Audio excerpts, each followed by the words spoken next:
How's it going, everybody? I'm Nate Beck, and you're watching Fix My Hog. Today we're bringing you a Garage Build episode. Garage Build is an online platform for builders across the country to enter their custom choppers, bobbers, and motorcycles. They're then put up to view, and you can check out the profiles and all the details about it. We've been looking through Garage Build, and there's one build here that's really kind of turned our head. Not only is it a great looking build, but the story behind it is one of the most unique stories I've heard about a custom chopper. So we've got Bill on the line here with his bike, Big Dreams. Bill, how you doing? Pretty good. Awesome. So let's see Big Dreams. It's a killer chopper to look at even before you tell the story. So let's visually check out Big Dreams here. Okay. So can you see that okay, or do you got to switch the thing around? Nope, that looks great, Bill. Thank you.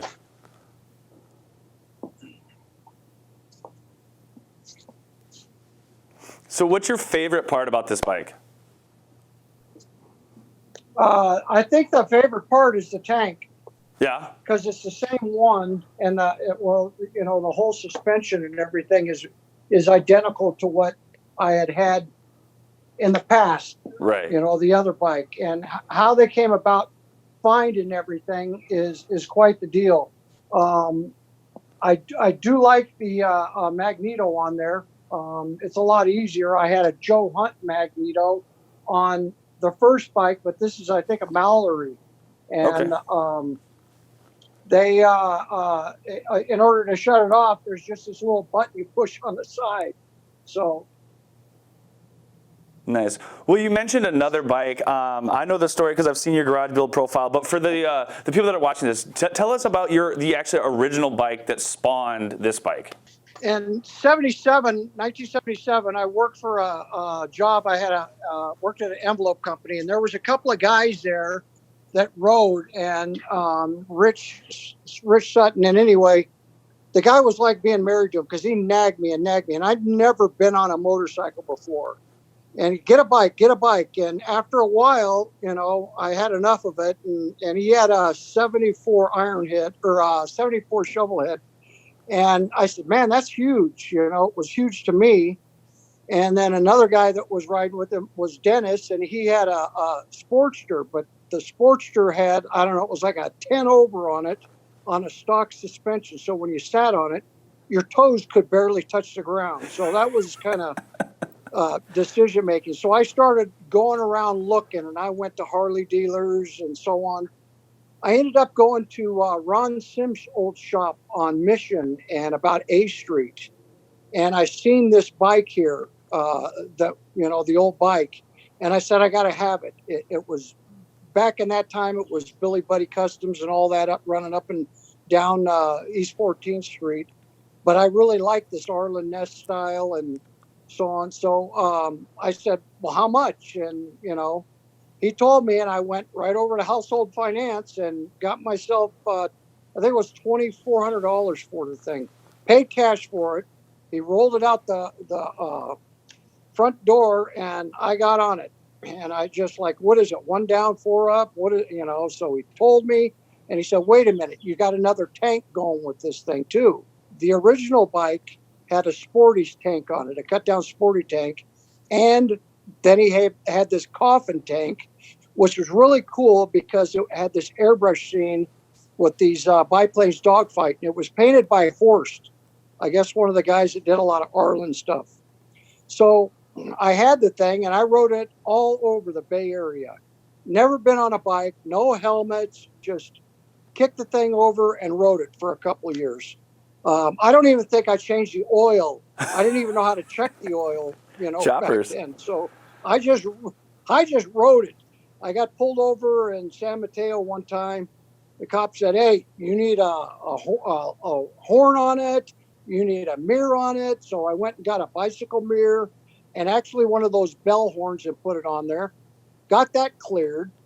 And I just rode it. I mean, I rode it everywhere. I think I sent you a picture of me going across the San Mateo Bridge on it. Yep. And the wind was just, you were kind of laying sideways when you were going across it. So it's quite a bit lighter than the bigger bikes.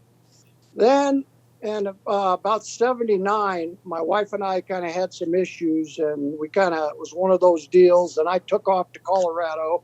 And then in about a month, I came and got her, and we moved it back to Colorado. So uh, I fired it up in Colorado, and it spudded and backfired and everything. And I didn't know. I didn't even know how to adjust a carburetor. I don't know nothing about the thing. And at the time, we had to file some bankruptcy and all that kind of crap. And so I couldn't afford I think it was $60 a month on the payments on it. I couldn't afford it, and they came and snatched it from me. So that was in Denver. So now I'm connecting. Denver Chopper has it, right? So as time goes by, we moved back to California, and I raised the kids and both my boys, and they growing up, and they loved choppers and bikes, and they had to have the Stingrays with the chopper and all that stuff.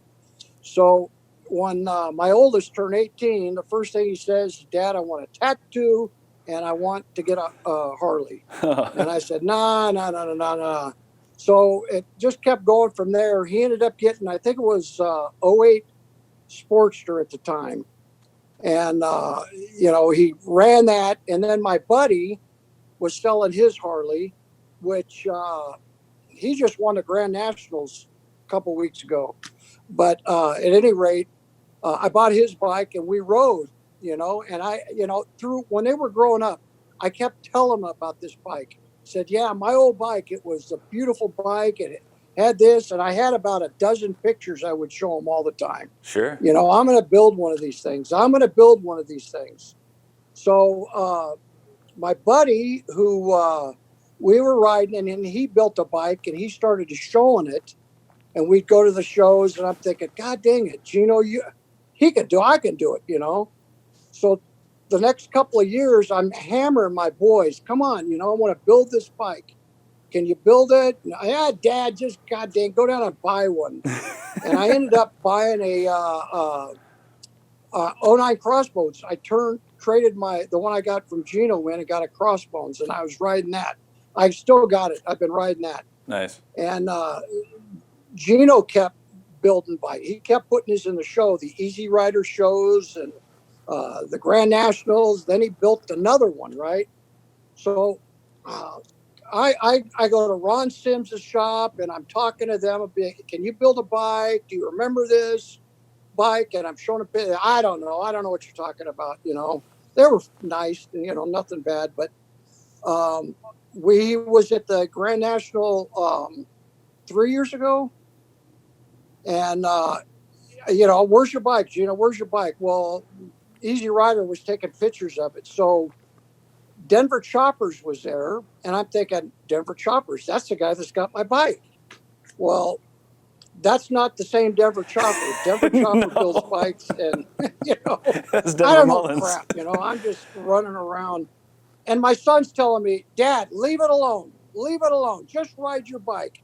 Forget about it. So they had been building this. It took them 4 years to build this bike. Wow. And they kept buying pieces. They would buy the frame. He did research. Josh did research and found the exact frame. And then they would ask me, and I said, yeah, it's stretched 5 inches, and it's, 6 over, and da-da-da. I didn't even know what that meant. Sure. I just said, that's what I wanted. I'm down there, we're at the show, and I got my iPad, and I'm saying, I'm bugging Mondo at Denver Choppers, because he comes up here all the time and talks to Pat, the engine builder. Yep. And I'm going, hey, can you build this bike? Can you, and I'm talking to him, and my son, JC's going, Dad, will you knock it off? Get away from him. He's got stuff to do, And the whole time, they're in the middle of building this thing. Right. So then after that, I take my iPod, and I was in Pleasanton, and I said, I'm going by, and I'm going to see if I can talk to Arlen. Well, I went in there, and I had my iPad. I said, can I speak to Arlen? Lo and behold, he comes down. Oh, nice. So I go, hey, do you remember this? I said, I got this bike. I'd like to build it. Supposedly you built it. And I don't know. And I showed him the picture, and he goes, I remember that bike. And I thought, yeah. And he goes, Yeah, that had 2 tanks to it. It had a coffin tank and that Sportster tank. And I went, whoa, and he said, you can build it. We can do it for you. And it's going to be hard to find a front end. Then I'm getting pissed and I'm like, God dang it. I'm telling my boys. So Josh lives in Las Vegas, and I went back there to help him move. He bought a new house, and I had been there before, and I seen the motor sitting there on his shelf. Yep. He was working on this. What the hell is that? That looks just like the one that was on my bike. An old iron, yeah. Dad, forget it. We're building a hill climb bike for our club, and and okay. So then I come back, and then we go back there again, and I'm helping him move.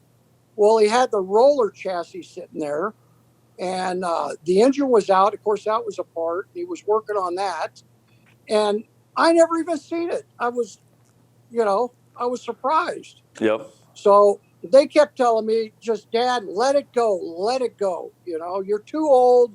You'll never, just forget about it. Sure. Well, September 9th, never forget the day, Josh came out here to visit, and he came on a Thursday, and he's like, Dad, let's go over to Jason's. Go over to Jason's, he lives down the street about 5 houses.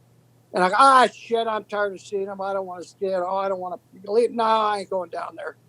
So Saturday morning, he talks to my wife. He says, come on, let's get Dad down there. And we drive over there, and I get out. I'm walking up the steps holding my granddaughter.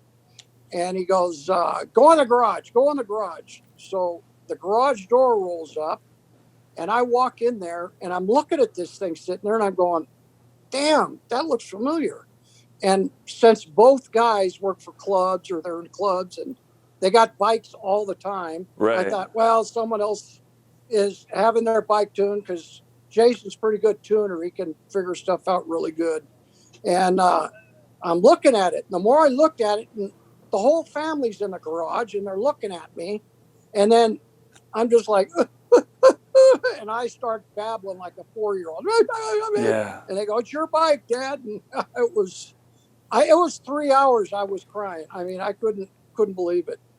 And I think I don't know if I sent you a video of me starting it. I'd give it 3 or 4 kicks, and then and then I'd kick it again. But I rode it, and I've been riding it. So yeah. So your kids built you. So they built you an exact replica of your original chopper from the 70s. It's exact. There's the air cleaner is different. Okay. The oil bag that was on that one was chrome. This one's aluminum. Yep. And the you hold the 2 pictures together, and you have to pick it out. It's like one of them. What's different in this picture? Well, that's what I think was so cool about it. Was job. They did, and you said they did it off of. You had like 10 color actual physical photos that you had from back in the day. There's one photo I saw with you and your wife on it, and they really recreated this entire bike off 10 just regular 4x6 photos. Yeah, exactly. And because I had them and I cherished them. That was like my pride and joy. And they kept disappearing, my pictures. Where the hell is that? Goddamn, I'm losing my mind. Yeah. Well, he had them, and they were going back and forth. And my son Jason, I don't know how, he made many trips back to Las Vegas to build this thing with them. And they actually bought a front end with a 21 on it. Yep. That wasn't the offset, the narrowed offset here.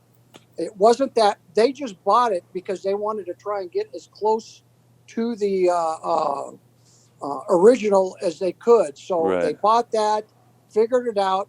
Then they found this narrow Springer front end. And it's pretty amazing what, the heart that they put into this stuff.